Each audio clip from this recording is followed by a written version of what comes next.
حکیم لقمان رحمۃ اللہ علیہ فرماتے ہیں، دنیا کا سرور اور خوشی محض دھوکہ اور غرور ہے، اور اس کے ساز و سامان سب کے سب زوال پذیر اور چکنا چور ہیں۔ جب ابتدا اور انتہا کا مالک اللہ تعالیٰ ہی ہے، پھر اس سے بھاگنے سے کیا حاصل؟ کیوں نہ رضائے الہی کے سمندر میں غوطہ زن ہو کر اس کی رضا حاصل کی جائے۔ جس جگہ ایمان ہے وہاں یقین بھی ہے، اور جس جگہ یقین ہوتا ہے وہاں تقویٰ بھی ہوتا ہے، کیونکہ دونوں ایک دوسرے کے بغیر ادھورے ہیں۔ جو مرید جنت چاہتا ہے اس کو چاہیے کہ مرشد کے نقش قدم پر چلے اور اس کی ہر تعلیم کو آگے پہنچائے، کیونکہ ماں کی محبت اللہ کی محبت کا پرتو ہے۔ اگر اللہ کی محبت کو پانا چاہتے ہو تو ماں کی خدمت کرتے رہو۔ بزرگوں کے پہنے ہوئے لباس یا استعمال کی ہوئی چیزوں میں ان کے انوار و برکات ذخیرہ ہو جاتے ہیں، اور ان انوار و برکات کی وجہ سے اللہ تعالیٰ ان کے وسیلے سے مانگی ہوئی دعاؤں کو قبول کرتا ہے۔ انسانوں کو آداب بجا لانے پر مجبور کرنا، جبر و استبداد سے ان کی عزت نفس کو مسخر کرنا، انسانی آبادیوں کو جنگل میں تبدیل کر دیتا ہے۔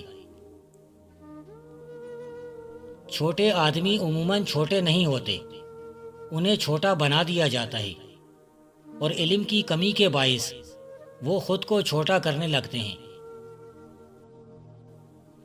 جب تک بندہ مصائب کے دروازے سے نہیں گزر جاتا، اللہ کے قرب تک نہیں پہنچ سکتا۔ گوشت کھاتے ہوئے دانتوں میں گوشت پھنس جائے تو سمجھ جائیے کہ بہت جلد تمہارے پاس دولت آنے والی ہے۔ جس گھر میں گندم اور رات کو جھاڑو کو چھپا کر رکھا جائے وہاں رزق بھاگ کر آتا ہے۔ جب تک بندہ مصائب کے دروازے سے نہیں گزرتا، اللہ کے قرب تک نہیں پہنچ سکتا۔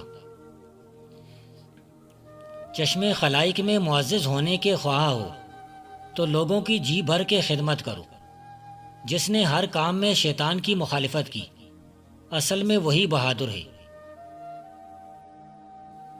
جو عزت کا خواہاں ہے اسے چاہیے کہ دوسروں کی عزت کرے۔ غرور و تکبر کا پھل ہمیشہ کڑوا ہوتا ہے۔ دلوں کو محبت سے فتح کیا جا سکتا ہے، ظلم سے نہیں۔ قدم قدم پر شیطان رکاوٹیں کھڑی کرتا ہے۔ ثابت قدمی سے رکاوٹوں کو دور کرتے ہوئے صرف وہ کام کرو جس سے اللہ تعالی راضی ہو جائے۔ دستار فضیلت کے خواہاں ہو تو حیوانیت چھوڑ کر انسانیت کو اپنا مطمئن نفس بناؤ۔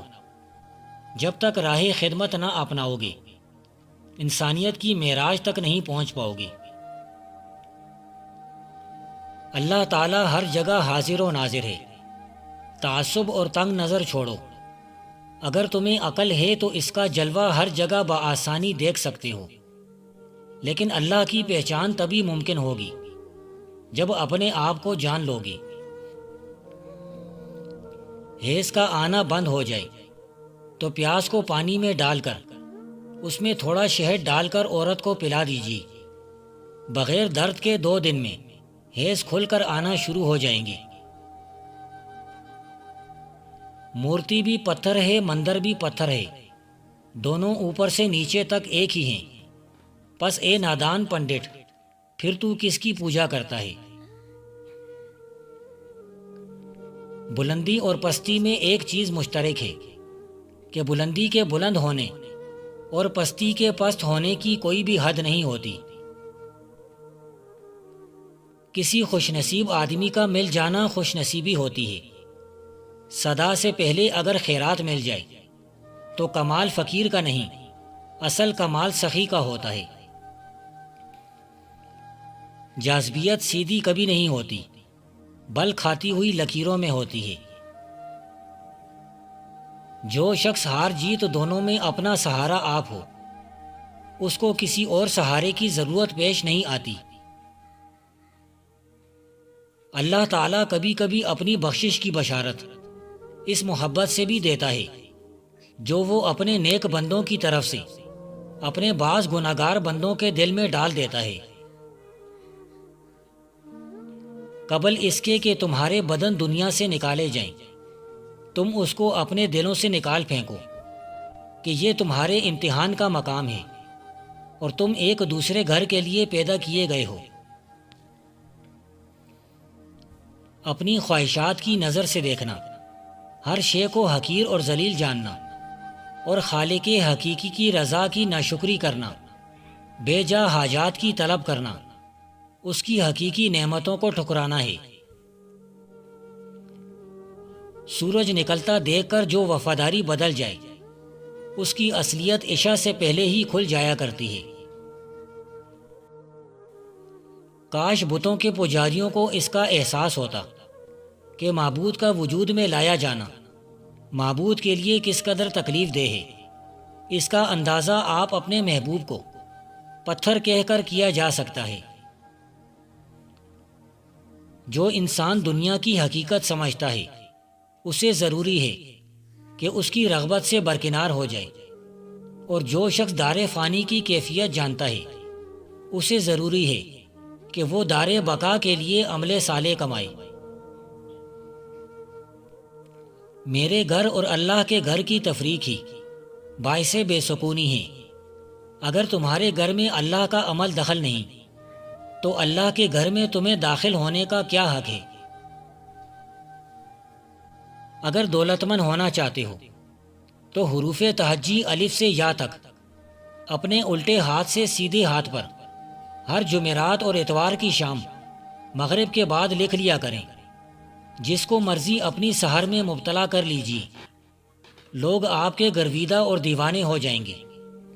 اتنا عروج ملے گا کہ دنیا حیران رہ جائے گی۔ دنیا کے مشکل ترین کام نکلوانے کا سادہ سا صدیوں پرانا یہ مجرب عمل ہے۔ بے حسی مردہ دلی کا نام ہے۔ احساس کا جذبہ احسار و قربانی کو پروان چڑھاتا ہے۔ جس نے اپنی خواہشات کو قابو نہ کیا وہ مکمل انسان نہیں ہے۔ جس کا انسانی معاشرے پر کوئی احسان نہیں اس کی قبر کا زیارت گاہ ہو جانا ممکن نہیں۔ جن کے پیغمبر معصوم نہ ہوں ان کے تصور کا خدا بڑا چالاکی پسند ہوتا ہے۔ ایسے خدا کی پرستش انسان کو ابلیس نواز بنا دیتی ہے۔ جس نے موت کے فرشتے کو دیکھ کر اپنی نماز ترک کی گویا اس نے اللہ کی نافرمانی کی۔ جو بے شرم و بے حیا ہے اس میں ایمان ذرہ بھی نہیں ہے۔